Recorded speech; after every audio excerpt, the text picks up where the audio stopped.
Ladies and gentlemen, boys and girls, this is going to be a fun episode of Changemakers. I know there's a lot of political stuff going on in the world. The great thing about Changemakers is that this isn't the show for it. This is the show for people that are creating change in the world around them, creating change in their own lives, and inspiring people to do more, be more, etc. I cannot be more excited to have today's guest. We've had Daryl Davises of the world, of people that have gotten people out of the KKK. We've had American Ninja Warriors. We've had people that are creating change in their own communities, creating nonprofits. We've had people teaching about rape and gang violence and getting out of it and self-help and development. This episode, we have one of the most unique stories you will ever hear. A personal friend of mine, William King Hollis, is going to be on.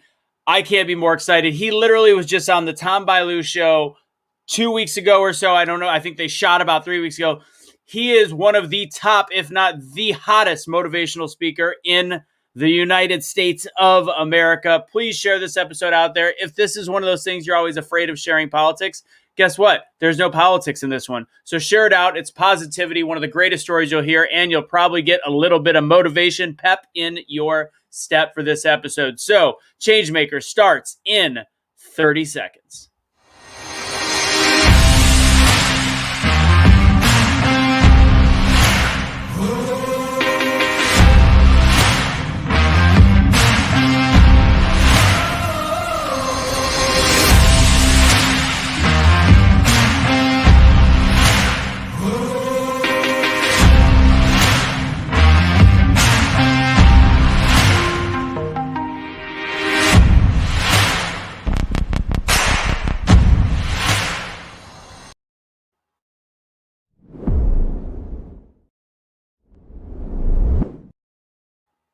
Ladies and gentlemen, what's going on, everybody? I've got a special co-host also on this episode. You don't always see her on Changemakers, but Suni, I wanted her to come along on this one so we can have even a bigger and better chat. And like she likes to do, I can already tell she's going to mute herself before she talks. Suni, say hello to everybody out there right now.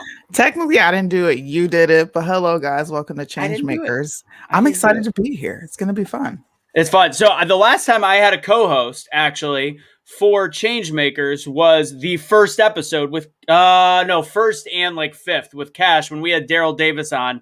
That was the last real time we had a full co-host. So I'm glad to have you on, Suni. Thanks for joining. I'm here. Well, I'm here. So this is going to be fun. So before we get started, obviously some housekeeping. I always like to run this on the bottom of the screen. If you would like to support what we do, I'm going to go ahead and put this as a bottom scroll as always somewhere. I'll put it up in a second. But it's essentially if you want to support us on Patreon. I'm on Truth Will Set You Free. That's why I can't find it. Also, podcast. And I'm talking with the PTP crew. We play every single show that we have ends up as a podcast. If you cannot be a Patreon or can't donate, I don't care. Thank you. I thank anybody that watches the show, anything that watches. But if you want to support us, become a subscriber to our Patreon. That is the biggest way that you can help, which is hashtag BetheChange.com/Patreon. I'm going to go and throw that up. I'm sorry, / where is it? Why am I struggling so much? I don't know. It's Wednesday. It's Wednesday. Yeah, there it is. All right. So, guys, that's where you're going to find that. And then I will throw up all the information. There it is. There's the support app. And last but not least, Patreons. If you want to become a Patreon, that is on the bottom. But also, as you can see, we've got some cool new gear. BetheChange is up on the website. All you got to do is go to hashtag BetheChange.com /shop. Just take away the podcast, put up shop. Simple as that. Anyways, ladies and gentlemen, this is a fun show. This is a show where we get to talk to change makers in the world and people that are creating massive amounts of change. This next person, I can't wait for him to tell not just his life story, but also the story on how we met. And as we're getting to about 60 viewers right now, I need you to help us out. We should be much higher, as Suni knows. Suni, what happened on your live earlier today? Man, I just simply existed. I didn't talk about anything crazy. I was sitting there laughing, looking at the camera, ha, ha, ha. You know, music was playing in the background, and they were just like, your account is locked. And I'm like, what did I do? And I still don't know what I did, but I'm just existing. Was it a 1 month ban and you were finally back and then they cut you? Or was it 2 months? 2 months. 2 months. Your first day back, first video back, and just for existing, nixed. Hasta luego. Yep. That's good stuff. Anyway, so we're glad to have you on here at least. And so with that said, as you can see what happens to Sunni, I don't get the bans like Sunni does, but we have the issues with our algorithm. And the way that you could help right now, again, we're not talking about politics. You don't have to be afraid of losing your job at work, or you don't have to be afraid of whatever. What you can do is share positivity in the world. So right now we've got a decent amount of people watching, and we have 1/5 of the amount of people that have hit the like or hearts. So before we get started, on the count of 3, I need everybody to hit the like or hearts. If you're on YouTube, you have to move the comments off to the side. If you're on your phone, hit it and then get back to the comments. So on the count of 3, everybody hit thumbs up, care, or hearts. 1, 2, 3. And then in about 18 seconds, we'll see them all. Excellent, because there's a little 18-second delay. All right. Without further ado, everybody, I'm very, very excited for this guest. Some of our guests I have a personal relationship, friendship with. This one, him and I go way back. In fact, the day we met was 2 calendar years ago at a speaking conference that King is going to tell you a little bit about. I'm not going to do a full intro on him because his story is his intro, and I want him to tell a little bit of it. So without further ado, ladies and gentlemen, William King Hollis. What's up, big dog? What's up, Kings? What's going on, Mr. King Anthony Russo, the legend? Okay. Y'all don't know how excited I am to tell this story. I got to tell y'all this story about my brother. So I went to my first speaking engagement, and Anthony Russo, he taught me a valuable lesson in my career, and I'm going to tell you by the end of the story. So when I went to the event, it was like nobody really knew me, but they was just hearing that I had a lot of viral YouTube videos. And a lot of people, they might think I can't speak on the stage, or I can't, I don't have that ability. But I remember Russo being the most positive energy in the entire building. And there was a lot of people in there that day. And I remember when I finished, he said, dude, you're going to be something special. You're going to be pretty good. You're going to be pretty good. And I'll never forget that, because that day, my confidence was so low, man. Like I thought I messed up, but he had basically boosted my confidence back up in the conference. And like I said, long story short, he just taught me how to embrace everybody's gift. As a young man, I'm 31 years old. He really showed me the value of praising other people's gifts and showing me the power of what that can do for another individual's life. So, Anthony Russo, I give you a major salute, brother. I love you to death, man, and I appreciate you believing in me that day. And who knew, man? I'm bigger than mostly every speaker. No, every speaker that was in that room that day. So it's true. That is a 100% true story. It's funny because William came up to me and was like, "Hey, Aunt," like he was. It was. I'm gonna be honest. It was a predominantly Black conference, Black speakers, and it was my first time ever truly speaking on a motivational stage. I've spoken online, and I had spoken on larger levels in terms of. What do you call it? Like in stadiums and stuff like that. But I had never done the motivational stuff. I had my own segment, and I loved watching all the other speakers because I learned something that day. Because I got a little bit of energy and a little bit of flair. And I'm going to tell you something, that Black speakers and white speakers are different. Black people know how to bring the heat. They've got way more flavor. They've got way more pizzazz. And I'm like, I watched the white dude who was great. He was really phenomenal, but it was like this different kind of message where I'm like, I want to combine both. I want to give soul. I want to give spirit. I want to give everything that I can. And at the same time, still bring this polished message. And honestly, watching everybody that day molded me. And then I meet William, who is one of the most amazing human beings I've ever met in my whole entire life. well, Russo, I'm just going to let you know, man, you boosted my confidence that day. And I know I rocked it. I left people in awe, and for that, man. Now, man, when I'm on the stage now, King, this is like, it's just another day in the office. You know what I mean? And it's one of my favorite things. And on top of that, he flew me to Dallas for BetheChange. We shot some amazing videos, and I did one of his first live interviews with BetheChange, which is, I believe, is a sleeper on YouTube. It is absolutely one of the best interviews. And it's probably up there with the Tom Bilyeu interview. I'm just being honest with you. If you get a chance, make sure you check out William Hollis and BetheChange. That interview it's gonna blow up eventually. Somebody gonna capture the gem. But it's I'll reshare it after this and make sure everybody sees it. It was you sitting in my living room. We talked for an hour and a half, and I heard your whole story, which we'll talk a little bit about here. I want people to know. I mean, they can find it in a lot of places, but let's go ahead and start with that. Go ahead and give the background on. I mean, part of what Tom Bilyeu, and you're on his show last week, one of the top podcasts in the world, said this is one of the most amazing stories I've ever heard. Give your background so people know a little bit more about you. Well, yeah, I'm from a city called Pontiac, Michigan. I grew up with my mother. My mother sold dope at the age of 14. Started selling dope at the age of 14. Basically, that's all she ever knew. She had me at 15 years old. Had my sister at 15 years old. Had me at 16 years old, and basically had to teach herself how to be a woman and how to be a mother. To me, she did an absolutely amazing job at that because of the simple fact that she just never made me keep my mind in the gutter. She always made sure that I dreamed bigger than my reality. And I believe her power of teaching, and I tell this to everybody who got children, and especially if you're a mother that don't have a lot, or you're not rich, or you're not any of those things, teaching your kids about imagination and broaden their horizon of things that can come true if they truly dedicate their life to it is very important, no matter if you're rich or you're in the suburbs or you're in the projects. And I believe through my trials and tribulation as a kid, I had to be a man before I became a man.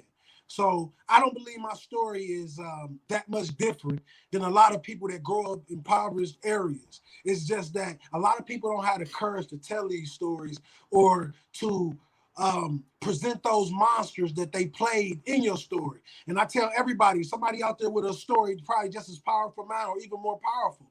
What I got to tell people right now is don't let the monster they played in your movie stop your release date.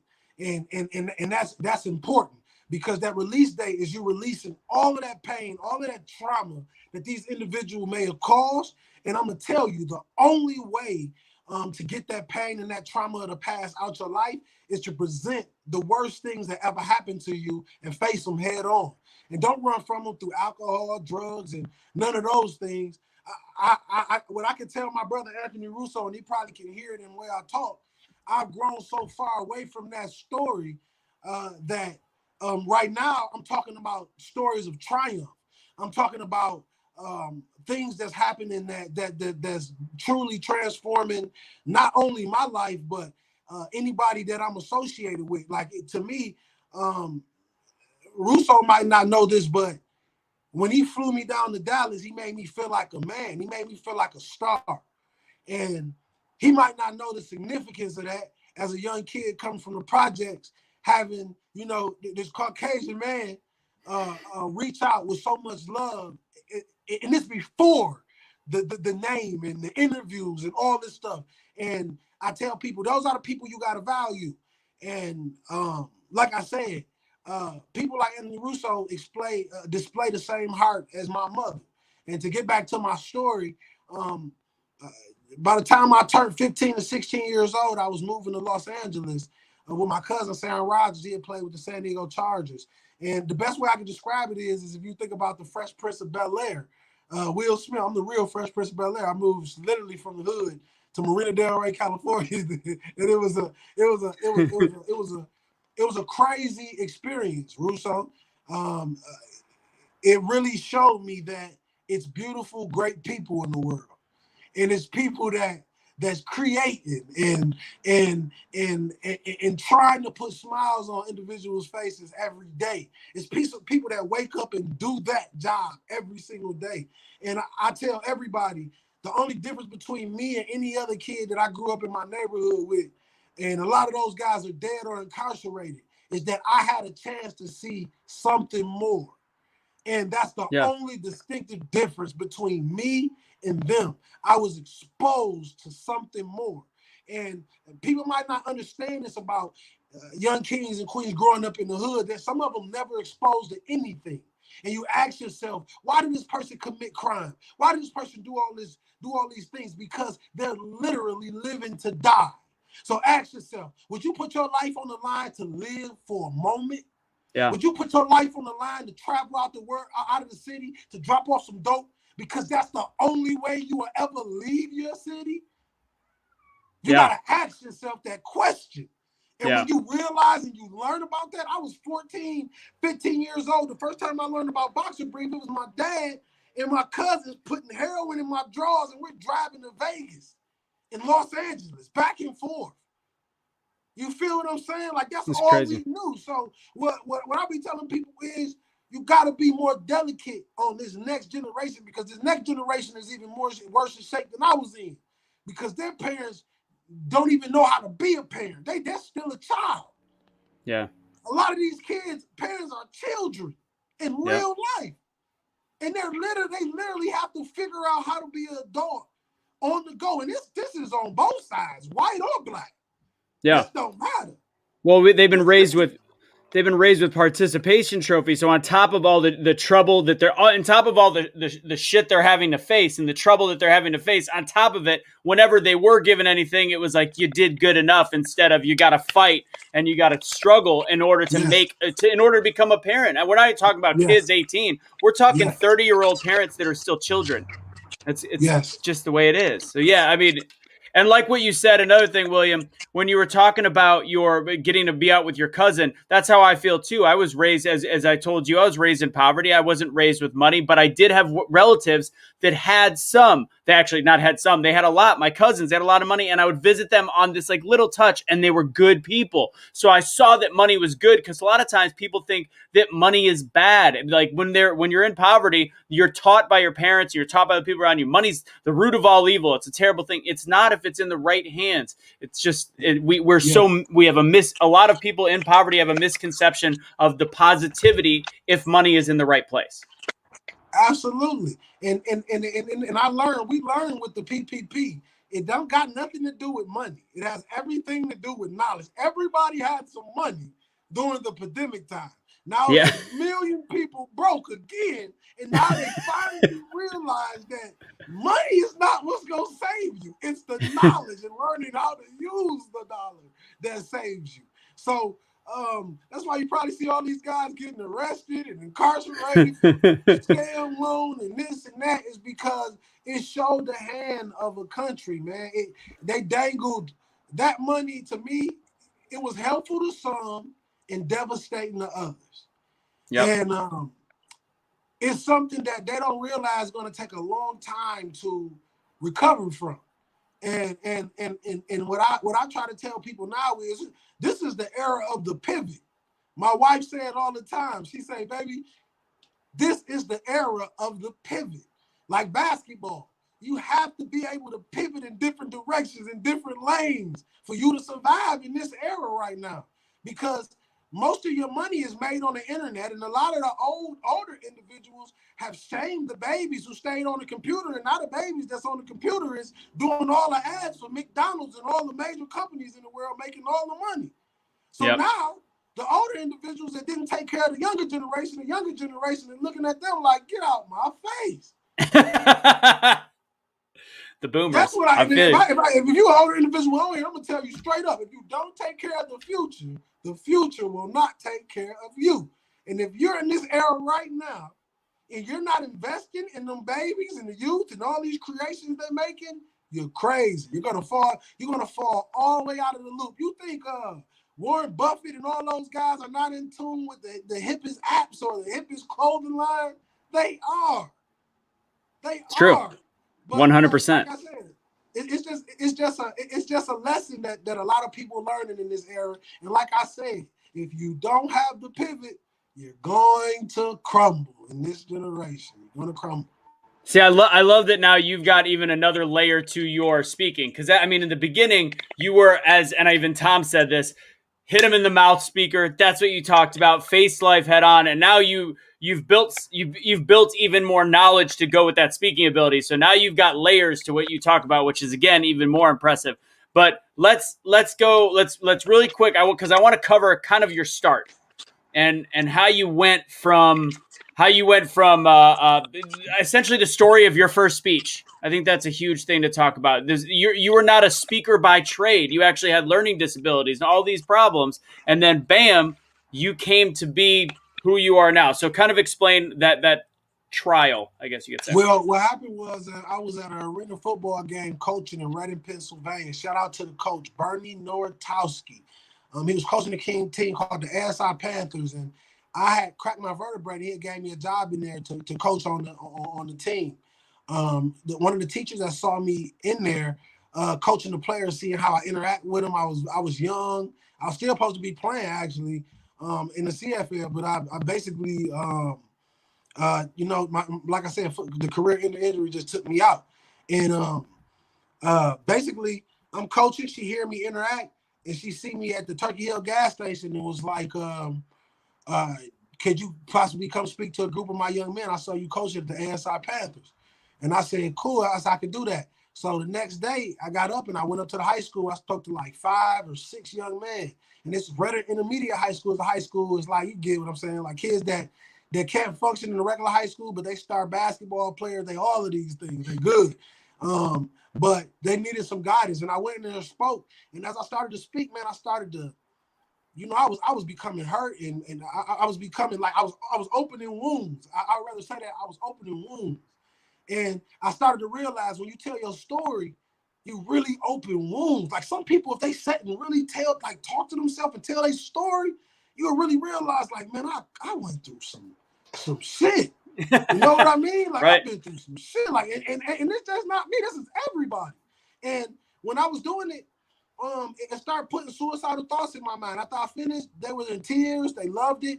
I was walking back to the hotel 5 minutes before I got back to the hotel, man, to literally commit suicide, bro. I got a phone call, and the teacher said, how much do you charge to speak? I said, $75, $100. Ran in the hotel to the computer room, turned on Les Brown, watched his Georgia Dome speech. I typed in motivation, and Les Brown Georgia Dome speech popped up, and I got to watch it, and I watched how he played with the crowd, how he kept his humor, how he, just how amazing he was with the people and his emotions and how he played, just his whole style. And now, William, you glossed over something pretty powerful and pretty important.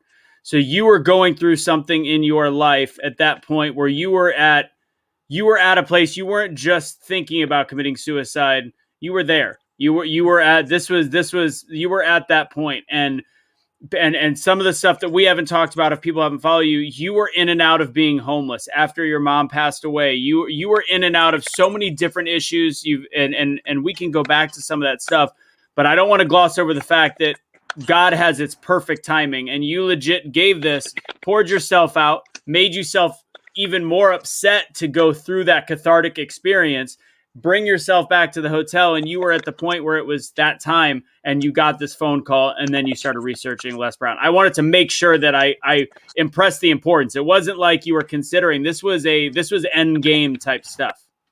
Yeah, I tell people I didn't choose motivational speaking, man. Motivational speaking chose me.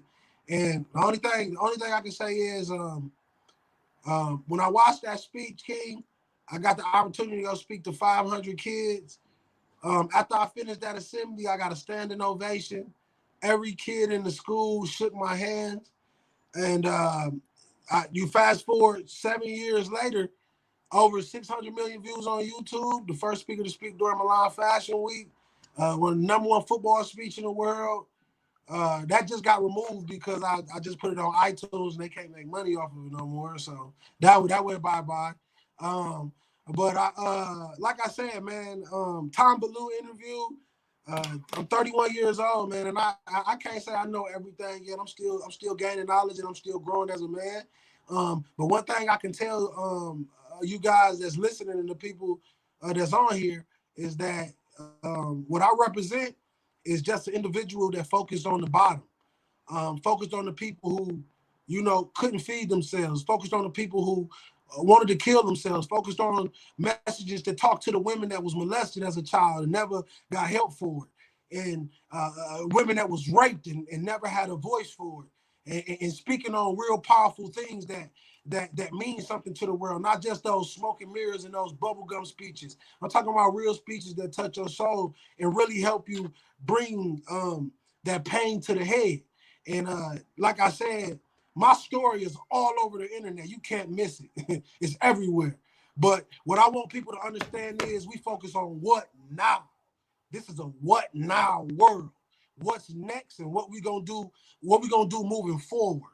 So what I want to tell people is that's on this live is that it's another William Hollis as a woman on this live. It's another William Hollis as a man on this live, because I didn't start my speaking career as a multi-millionaire. I started my speaking career as a homeless man that spoke and the world listened. So I didn't save your life. The world saved my life.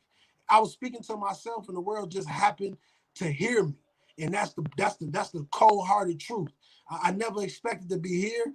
I never expected to ever fly to Dallas and shoot amazing videos with my brother, Anthony Russo. I never expected to be on the Tom Bilyeu show. But I got to say, when I say work for your purpose and not the money, this is a true statement. And I'm going to tell you a story that touched my heart, and I want somebody to take this and receive this. One time I went to a self-development conference with Tony Robbins.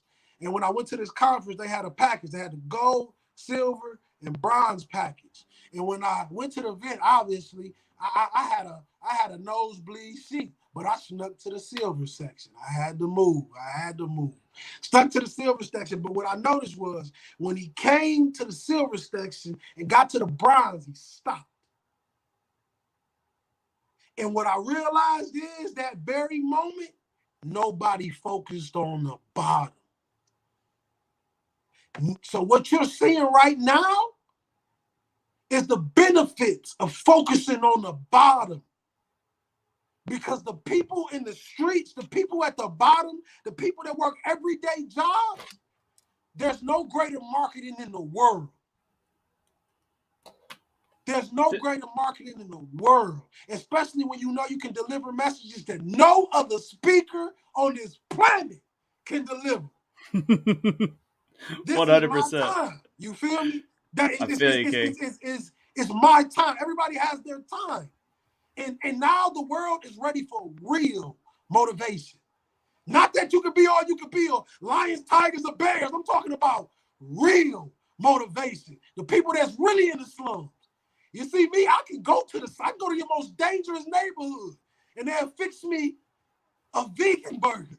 And I'll be safe and they'll love me. Because I'm not a visitor. I'm a resident. I represent the bottom.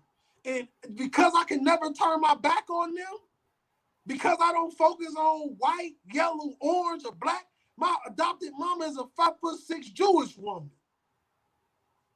Yeah, William King Hollis. It's an adopted mom that took care of him when he was in college. I wouldn't have been eating in college sometimes if it wasn't for that woman.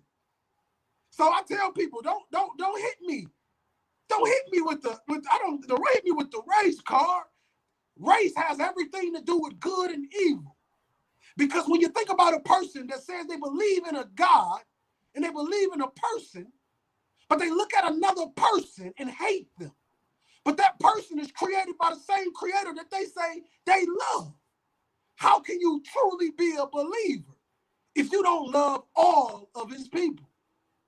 So it's hypocrites that they got to be struck down in this world. And what I tell people is, this is not the generation that you're going to get your preacher that stand behind the pulpit. This is the preacher that's going to walk through the crack smoke on the dangerous blocks and go get some of the souls that they said can never come back. I'll speak to that. I'll speak to that. Because I got to say, you and I went through Dallas. We went through downtown Dallas, and we just talked to homeless people and got video of you motivating them to realize that this was temporary. Before we go on, though, and I will talk more about that, Suni's got to run. Suni wants to say something to you before she heads out, because she's just been enjoying watching you. Go ahead, Suns. No, thank you. Because we need more. Thank you, Clay. Thank you. We need more Black leaders like you, because you're right. Nobody's paying attention to the bottom. And I say this on my show all the time. The inner city is where attention needs to be directed, and the youth is where it's at. So I just wanted to say thank you. It was awesome listening to you speak. I didn't even have any questions. I was glued. So thank you, man. You're great So at what you much, man. do. Thank you so much. It's truly an honor for you to even be on here. I'm truly honored. Suni, I'll catch you. I'll catch you later for Concert Vengers. Take it easy. All right, so King, that's a key element. And just so you know, the reason I'm muting you on occasion is because there's a little feedback. I'm just muting you when I talk, and then I bring you up, just so you know. So you're all good. So King and I, when he came to Dallas, and we'll show a different video in a second, but we went through. He's like, I want to be put in the middle of the places that I used to live, and I had to be. I want to be with the homeless, and I want to talk to them and share with them that they don't need to be here forever and to have faith. And honestly, I was in the one of the worst parts of Dallas and just getting out of a car. And I think I had a really nice car at the time. And we were just like, all right, let's go talk. And he just grabbed everybody he could see. And they started looking at him like he was crazy. Like, what is this guy doing? 1 minute later, he had an audience of every homeless person there. Just all of a sudden, for once, they had value in their life. And I've never seen anything like that in my whole entire life, period. To this day, Russo, I've never had a feeling of goosebumps like that in my life. I know that God was present that day, and it was very special, and it was Russo. Definitely something to remember. Something I always remember, man. That's crazy you brought that up, man. I needed to hear that. I missed that moment. I missed that feeling. That was a special moment. That was a very special moment for me. One of my biggest moments of my life, I can say. This is funny. Jackie said we need to go off 635 Abrams at Forest. We were actually in a worse spot than that. We were down south side by all the homeless shelters right off there, and that was actually I know the area, and it was even worse. Just to be very clear. So King, we're talking about, obviously, a little bit about your trip. We're talking a little bit about your past. One of my favorite stories is the football video. And I know that you said it's on iTunes now, but it was an 8-minute or 10-minute video where you talked to a bunch of high school kids, and that had just happened, I think, prior to us meeting. The story behind you going from homeless to investing in whatever you had left in a camera crew is a great story. So tell a little bit about that football speech, which was the first one that hit "quote unquote" viral. Well, the story behind that one was I got evicted from my apartment in Huntsville, Alabama. I had like $260 something left. I had the cameraman, a football coach that reached out and like, can you come and give a few words to my football team? And I was like, man, I'm actually getting ready to leave. And he was like, man, I've been hearing about you since you've been in the city. He picked a heck of a dime to call me to come in and speak. But I went in and spoke. I spent $140 something on the cameraman. He shot the video. I did the speech. I left and drove down to Atlanta. At this time, I was sleeping in the parking lot at the AMC Theater in Camp Creek. And I wake up in the morning time, and he had posted a small clip. And it went viral on Twitter. And it went crazy from there. So that speech was actually past Al Pacino Any Given Sunday speech. So that speech, it was the one that showed me that this is truly my calling, man. Like this is what I'm supposed to do. If I take my last $140 and it be the number one football speech in the world, that's a heck of a feat. That's going all in. And honestly, what the content in that speech is also important. And since this is change makers, and we talk about how to be better, how to change the world, and I'll get back into some of your speeches, the way that they resonate with me as somebody that didn't grow up on the streets. But I want to talk about specifically the message that you had to a lot of those football players, which was the king mindset, dropping the N-word, stop saying stuff like that. So explain what you said in that speech that essentially can resonate today with everything that we're seeing in the world. I tell everybody that king mindset is not a race or color. It's a mentality. And for the women, it's a queen mentality. It's a mentality when you present yourself as an amazing individual, not a peasant, not an NIGGA, not a cracker, not any of those things. What it's really about, ladies and gentlemen, is about us coming together and understanding that. And this is the main reason I wrote my book, Russo. Telling your story will show people that our stories are not so different than what we think. And when I sat down in Dallas with you at that table and I talked to you and I heard your story and struggle, it shocked me because I never would have known if I didn't hear your story. That's why I preach on this. That's why I preach on this book. This is my debut book. It's available at Walmart, Barnes and Nobles, Target, all over the world. It's everywhere. It's even available in Hindi. It's in the, if anybody wants to click the link, it's in the box. And I'm going to be giving out one at the end of this episode as well. And the book's another great story. I think that's phenomenal as well. And, go ahead. And basically, what I talk about in this book is basically getting people out of the stands and getting them in the game. Stop getting all these people to watch me and praise me and laugh and smile at me and get other individuals to feel that beauty, to see how the world reacts to your story. And as you grow as a speaker, you fall away from that story. You start to talk about triumphant things. And what I know that I'm needed in this world right now, and Anthony Russo know, one of my favorite hashtags is BetheChange. I love it. I love it to death because it exemplifies everything that's needed in this world. And for us to change this world, we must be the change. I'm trying to find because David Goggins is one of my favorites, and he had something. Okay, so he talked about there's people, and this is exactly like what you just said, people that are theorists and practitioner. A theorist will take your book and they'll learn from it and they'll talk about it. You are looking for practitioners, somebody that will read that book and go do what you are telling them to do. You want them to take action. You want them to actually I want them to literally be the change. Join me. I want them to join me. Right. And that's anybody that ever DM me, send me a message on Instagram, and I get thousands of them. I answer every single one of them. So King, what I find amazing when I listen, and sometimes, and it's funny, I didn't even know that I knew King before I knew him, because I listened to a lot of clips from things like Motiversity and stuff like that. And I heard this voice, and all of a sudden then I started hearing the football thing. I'm like, oh, this is the dude that I have heard before. And what's great about him is, as I said, I grew up in poverty. I grew up poor. I don't want to say I was like on the streets, but it was pretty bad. I had a, compulsive gambler for a father. We all have the story, but but the thing is how am I going to listen to King speak about starting from the bottom? How is that going to resonate? I cannot explain it to you.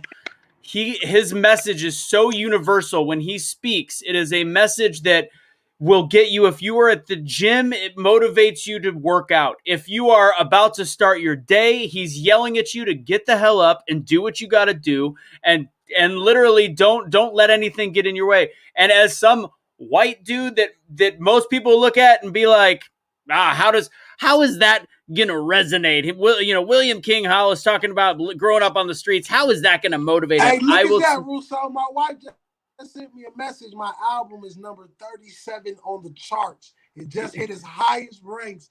Pain and Purpose is number 37 on the chart in the United States American charts for a motivational album, spoken word. It's a spoken word category.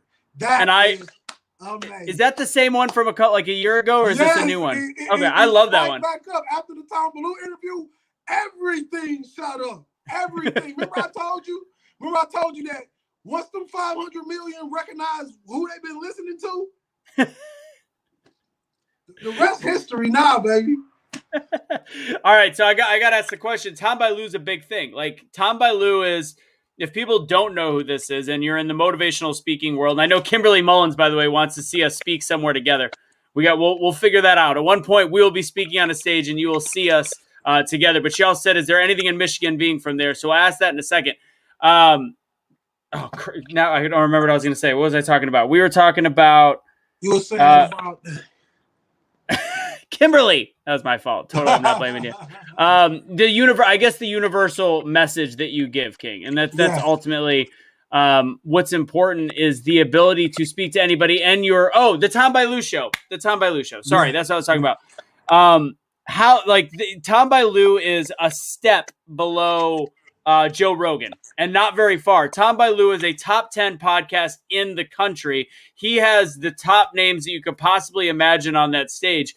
You get a call from Tom Bilyeu. How did that strike you? How did that happen? That's a huge deal, as you know. What happened? How it happened was it wasn't a call from Tom. I got an email from Tom Bilyeu assistant, and I can honestly give all praise to one of his head guys that put his shows together, Christopher. Christopher is the guy that gets all those big names to come in, but he's been listening to me for a while. And he was like, "This kid is a legend." Tom's like, "He's only fucking 31. He's 31." And Tom went and did research, and Tom was hooked. Tom said, "I got him." He said, "You something like I'd never seen before." And he kept saying it. That's why it was blowing my mind the whole time. So they tell me they fly me out to LA. I fly out to LA, give me a nice hotel on the beach. Me and my wife enjoy it. They give us a rapid COVID test the day before. We head over to the studios. He got a huge. His house is like. Forget about it. You don't have to leave out of there. COVID, no problem.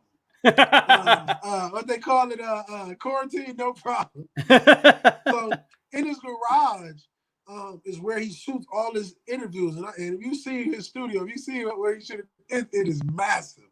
Yeah. And I walk in, he know everything about me. I shake his hand, he shakes my wife's hand. He know everything about me.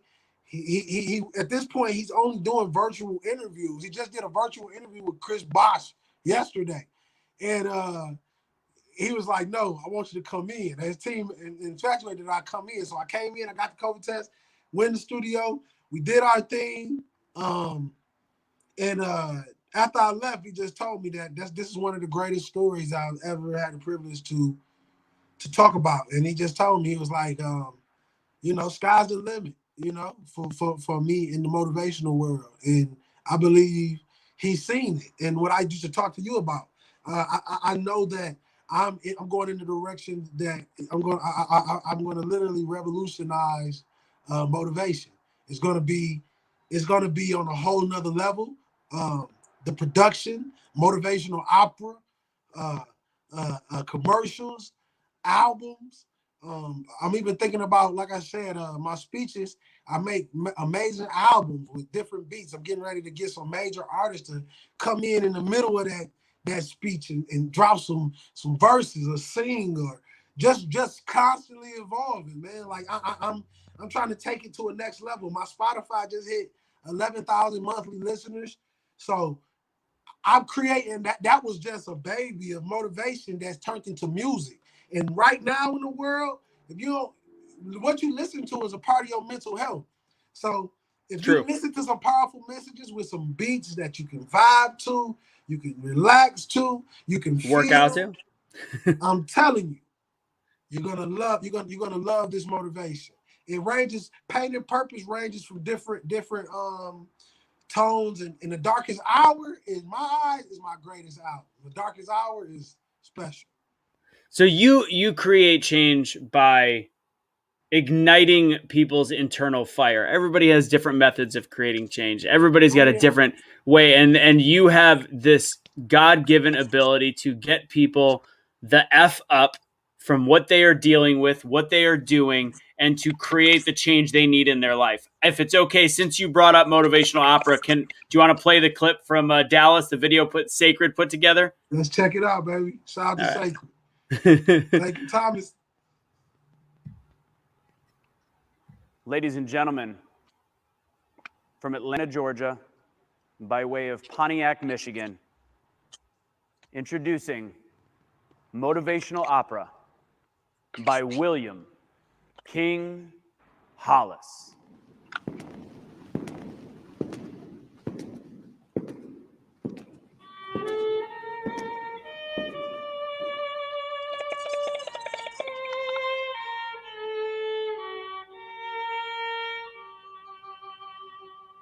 Stop waiting for your dreams. Run towards your dreams.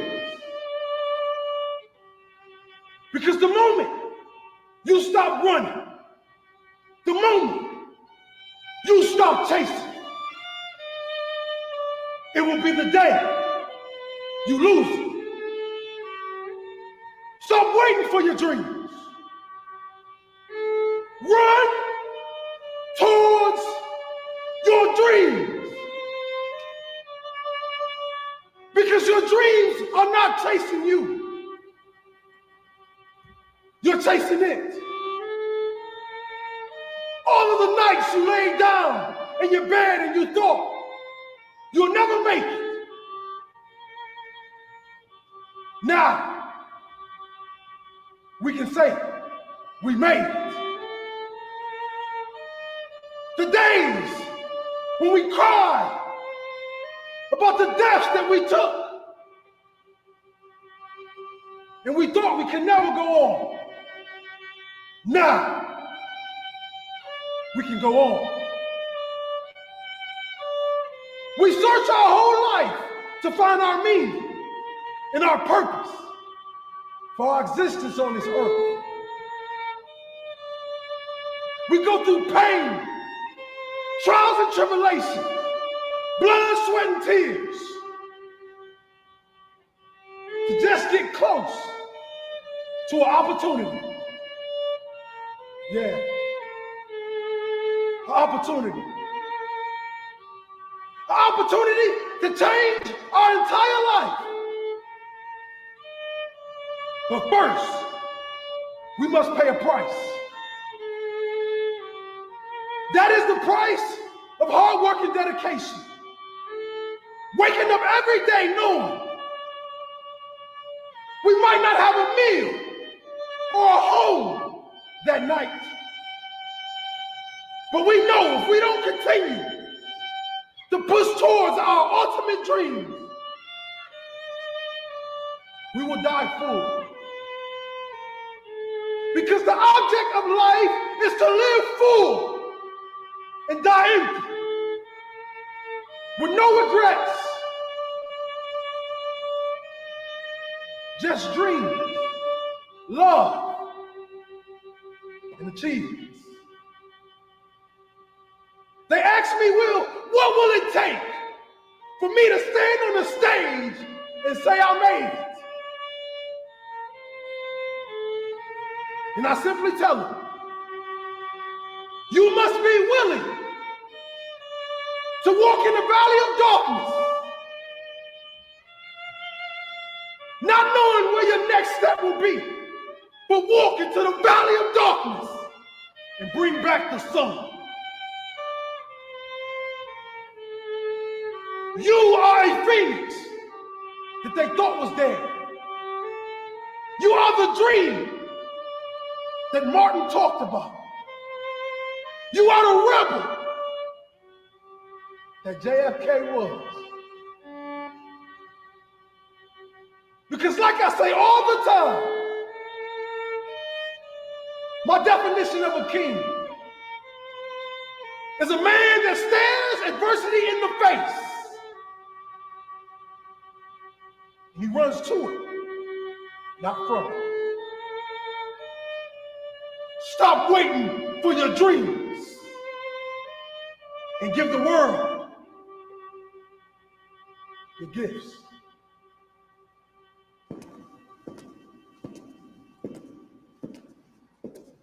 God, I got so much material out there.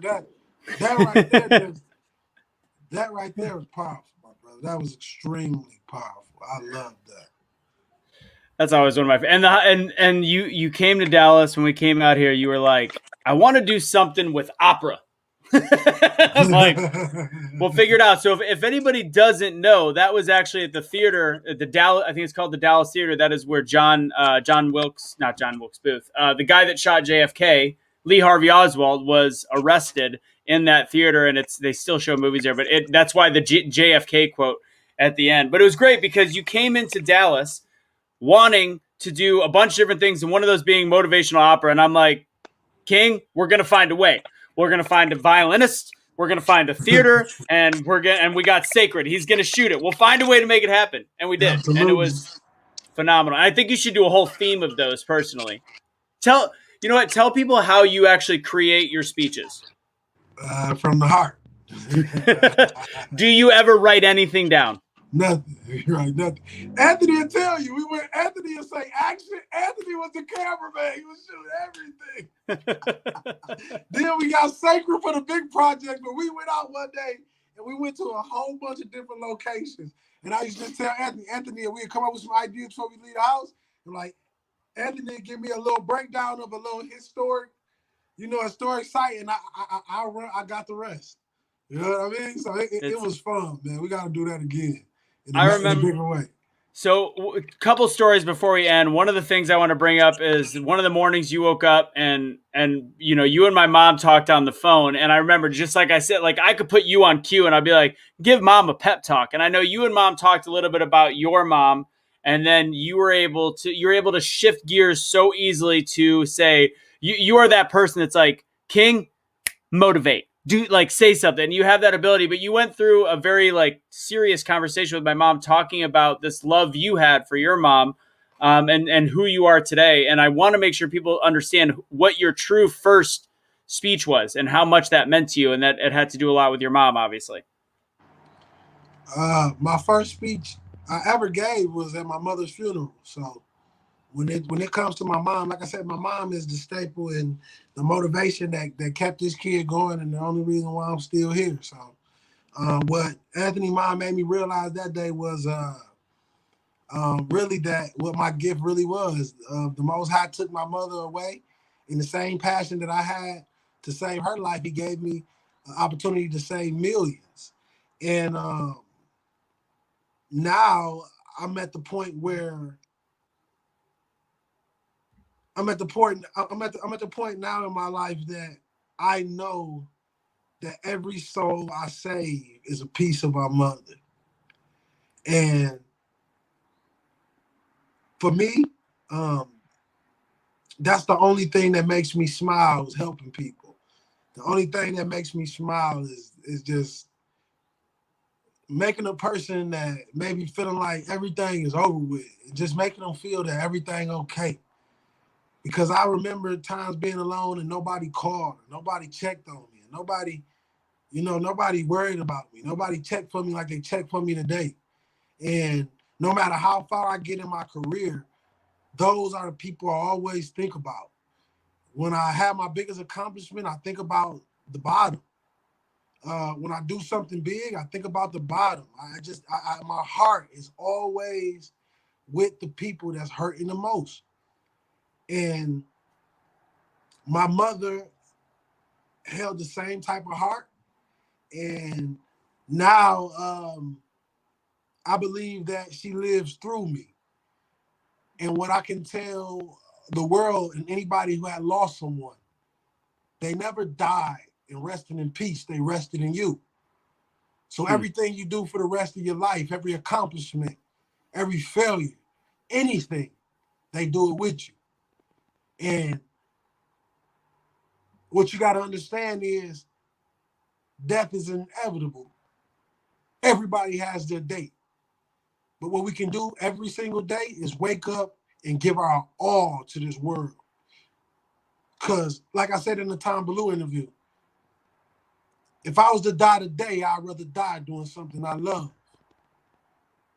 So if you out there and you questioning something, an old dream that you put down, pick it back up today. If you used to jump rope and you probably put on a few pounds, pick that rope back up today. Because everything that saves you is connected to your childhood. I tell Russo all the time, get back to the child that laid on your mother's lap. It's one of my favorite quotes. And that simply means get back to that child that did everything with conviction and passion and believed in it. You got to get back to that person, because life has a funny way of taking you away from who you truly are. You know, bad relationships, the loss of your job, past pain from your parents, neglection from your parents. And it takes a little bit of that kindness every year. But at some point, you got to stop and look in the mirror and tell yourself that I'm turning into something that I never was born to be. As long as you got air in your lungs and life in your body, you got an opportunity to change today. And 100%. I just want to be that speaker that's there for you when you change and not bashing you for what you've done in the past. Because everybody deserves to be forgiven. And everybody deserves to be loved. You just got to pick which one is more important to you. But you can't have any of these things without putting both of them together. That's the trick.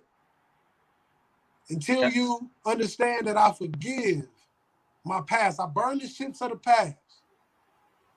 You put it in a box and you throw it in the ocean and you let it float to the bottom and stay there. Because I talk about it. Right now, ladies and gentlemen, you're a caterpillar. You're caterpillars and butterflies. You think because you're a caterpillar, you'll never fly. That's not true. Every caterpillar needs its process to metamorph. But it can't metamorph without the process. So those wings you earn through the process, through what you go through, what you're strong enough to get through, what you can overcome. And when you get on the other side of that pain, that cocoon will start to crack and you will start to fly. And what I want you to do when you start to fly is to look over the other cocoons that's taking a little bit longer to take flight. Literally taking pain and turning it into purpose. Absolutely. I don't know if you know, this is Mama Russo. So she said, "I love you, William." She's on there as Nishinta. I love you, Mama. Mama Russo. Oh man, you're. You know, it's funny. The day that I reached back out to you, because we hadn't spoken in several months, if not like COVID just either separated or bring people together, and you and I hadn't talked much, and I was running, and God has a certain way. I was running on the treadmill, and your one of your albums came up on my phone, and I was like, I got to reach out to William. So I texted you, and you're like, "Hey, guess what? I'm leaving right now for the Tom Bilyeu show." And I'm like, "Wow, quite a year. That's all. It's a lot has happened since then." And since then, you and I have reconnected, and I forget how amazing of a human being you are. Not just for what you've done to your own life, but there's certain people that are touched by God and are touched to create that kind of change. And everybody has the ability to create change, but some are gifted with it and are gifted and given a mission to do it. And God gave that to you through your mother, through your stories, through your pain, through your background. And I'm honored to always just get to speak with you. You are, you're just an amazing individual, and I want you to know that. Amen. I tell you this, Russo, I know I'm a whole different person than that wild, crazy kid that came down there to Dallas, Texas. But I wouldn't be a man if I don't salute my wife for bringing me closer to God and making me realize that my life is not for me, it's for the world. And to stop thinking so selfishly and be focused on helping other people and be willing to help other people without wanting anything in return. So once again, shout out to my amazing wife, Bilyeu Hollis, and B Branded Media. And shout out to my true brother for life, Anthony Russo, for believing in the King before I had that crown. So no, you always had the crown. You just had to put it on your head. King, the last thing I want to talk about is the future. And I always ask what people have planned. And speaking of your wife, I know she was on the phone the other day talking about this, talking about your idea and what you want to work on top of your motivational speaking. Yeah. You have a nonprofit that you haven't started yet, but you're planning on. So talk about that real quick before we head out of here. And then we'll talk about your book. My nonprofit is basically it's to help the bottom. is to try to create homes for women getting released from prison, um, uh, men getting released from prison, and I wanted to be Royal Nation. Royal Nation to me represents a nation of people. No, don't matter what color race they are. It's just individuals that have dreams and they need help pushing them. And it's just like when you was a kid, if you ran out of something at your house, you'll run to your neighbor house and see if they got a little extra. And what Royal Nation represents is it's just a nation of individuals that when you don't have, we do have. And I believe if we all come together, it might be a guy. For example, I can use Anthony. Anthony getting ready to open an amazing restaurant. He needs 4 stoves. It's a guy that closed his business down 5 years ago and got 4 stoves just sitting in his garage collecting cobwebs. What can we do to come together as a Royal Nation, as a brotherhood, to make a deal that we can use these stoves and get this business off the ground? It's basically leaving nobody uncovered. And like I said, Royal Nation is a revolutionary thing. I have a fan base all over the world, literally all over the world, and we are connecting and we're growing faster than ever. And what I'm doing with these people, I'm going to these states and I'm opening up events for these people. I'm introducing them to their city. I'm not coming anywhere to get shine. I'm coming to bring shine on another individual because you guys don't know the secret to success. It is serving. It is nothing more than serving. When you serve, your promotions are everlasting. You have such a way with words. There's a comment in the box. Chris is a longtime watcher of all of our shows. And he would like to talk to you. So I've already made the decision in my mind. And I know that the book is a little bit geared towards how you got started in motivational speaking, but I think it'll hit him well. Chris, go ahead and reach out to me. I am going to, Chris is going to be who gets the signed copy of King's book. I'm going to go ahead and make sure of that. And if somebody like Chris or whomever, if somebody wants to reach out to you about speaking or reach out to you about personal coaching. Yeah. Right now, before my tour, I have a huge East Coast tour. I'll be in Atlantic City, June 25th for an event. And I also have June 20th, I'll be in Boston, Massachusetts for the repainting of the Black Lives Matters logo and that stuff. But I'm excited for that. For the community of Lawrence, Massachusetts. They invite me out there. And I'll be in New York City, Staten Island at Pit Bulls and Addicts on the 26th. And that's welcome. I'm doing a book signing and a free speech to the community that day. It's a free speech to people who buy tickets. An Eventbrite is a very intimate event. Pit Bulls and Addicts is actually a place that helps addicts beat addiction by serving pit bulls. It's actually the dopest. It's a pretty cool. I used to watch I think there was a TV show. Yeah, yes. If you ever, Russo, man, you my brother. You're welcome to come out there, man. Share some word, whatever you want to do. If you want to come out that way, New York City though, June 26th this month.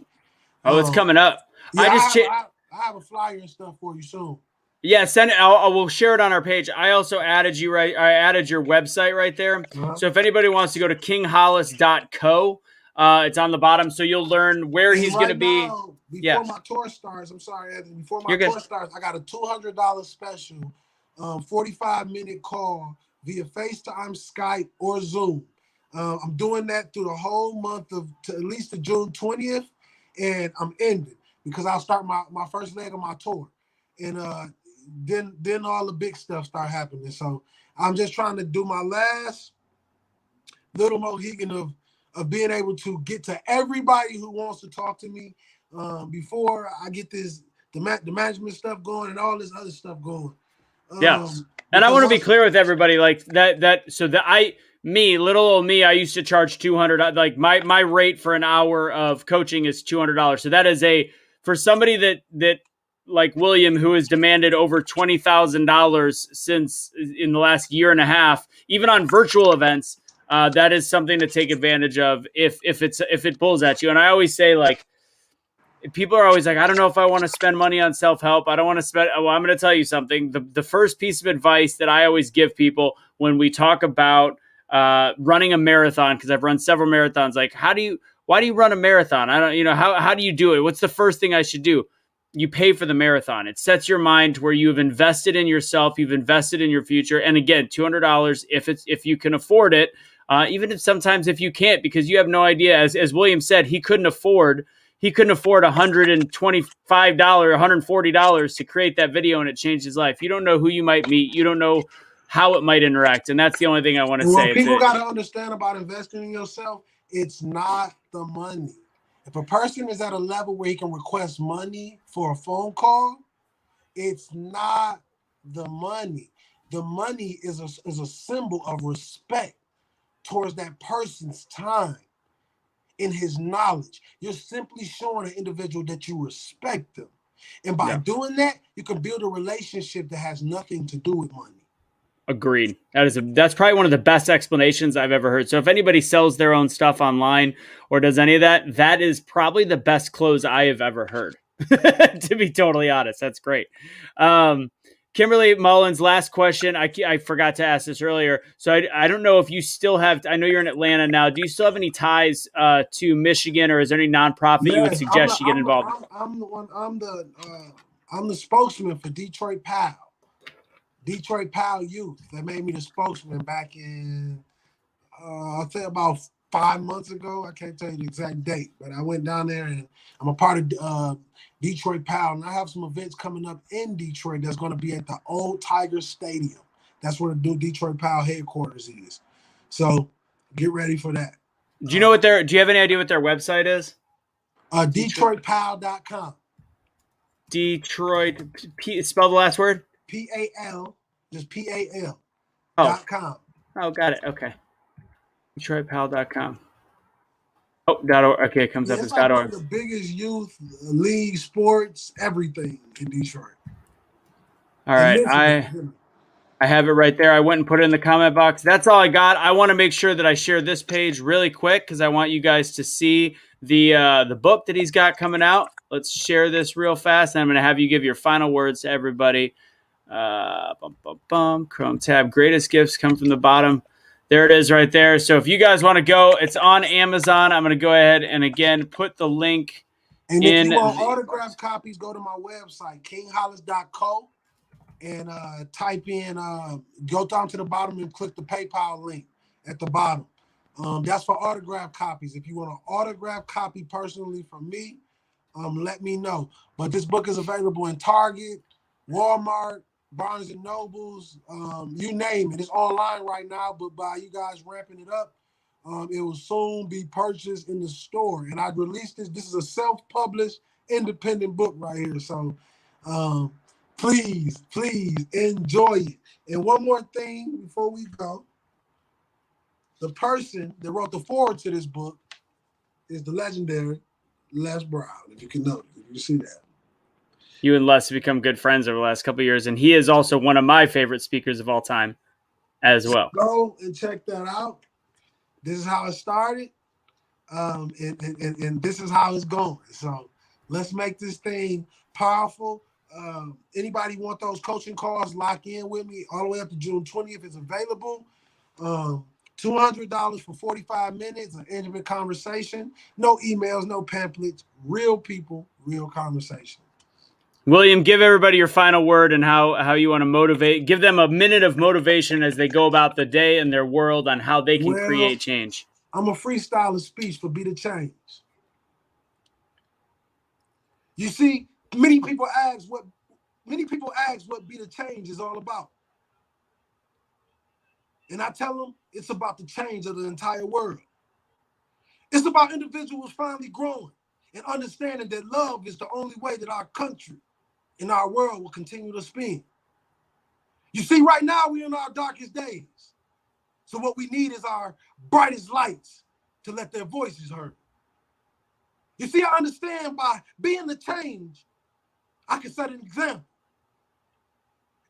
that can transform the whole world, even after my death. You see, to understand that life is about giving your life to save another.